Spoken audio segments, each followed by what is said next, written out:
So in this video, we're going to be talking about multiplying and dividing fractions.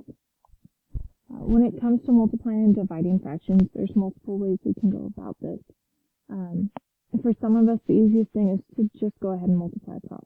So 8 times 5 over 15 times 7. And so then we end up with 40 over, I was thinking ahead down here, 105. Yep, 15 times 7 is 105.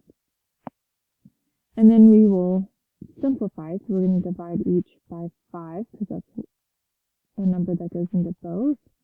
And we end up with 8 over 21 as our final answer. So that's one way of figuring out these problems. The other way of figuring out these problems is, here I'm changing colors so that you can see the second way. So when we have this 8 15ths times 5 sevenths, we can do some cross division. So the fact that there's a 5 and a 15, I know that 5 divides into 15, so or both are divisible by 5. So 5 divided by 5 is 1, and 15 divided by 5 is 3. And then from there, we do the same rule, just multiply across. 8 times 1 is 8, and 3 times 7 is 21. So again, we end up with the same answer, we just got there a different way.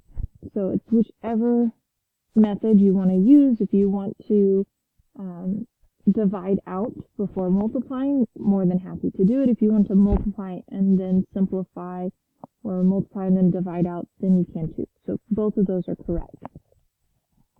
When we're multiplying mixed numbers, we have to convert them into improper fractions. So 2 times 7 gives us 14, plus 1 is 15, so we end up with 15 halves, times 3 times 2 is 6, plus 2 is 8, so we have 8 thirds. So again, we can multiply across and have 120 over 2 times 3, which is 6, and then 6 goes into both of those, so we end up with 20 as our answer. Or the other way to go about it is, I know that 3 divides into 5, and so I have 5 left over when I divide 15 by 3, and 3 divided by 3 is 1. I also know that 2 divides into 8 4 times, and 2 divided by 2 is 1. And then I take 5 times 4, which is 20. So again, both of these get us to that same answer. It's a matter of which one you would like to use. And I'm giving you the freedom of choosing, as long as it's something you know that you can do correctly over and over again. All right, so when it comes to dividing and finding quotients, we're going to multiply by the reciprocal.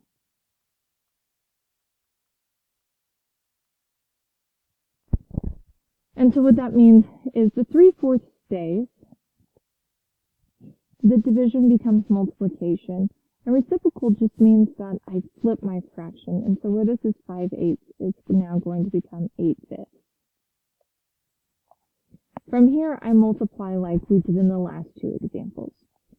So I'm going to take 3 times 8, which is 24, and 4 times 5, which is 20. And then I'm going to divide out from here. So I know that 4, sorry, I had 6 stuck in my head. 4 goes into each of these, which will leave us with 6/5. And remember, we're working pure mathematics, no real-world situation. We're just going to leave it as an improper fraction. So my answer is 6/5. And again, when we're working with mixed numbers, we have to convert them into improper. So 5 times 6 is 30, plus 2 is 32. We're going to divide by 5 times 2 is 10, plus 1 is 11. And again, right now I'm rewriting it as divide because I haven't made the 11/5 a reciprocal yet. So again, 32/5 will stay. We'll change the division to multiplication, and then we're going to do the reciprocal reciprocal of 11/5, which is 5/11. From here, I'm going to do cross division, or I hate calling it cross division, but I'm going to divide out of top and bottom these 5s, which will make both of them 1s.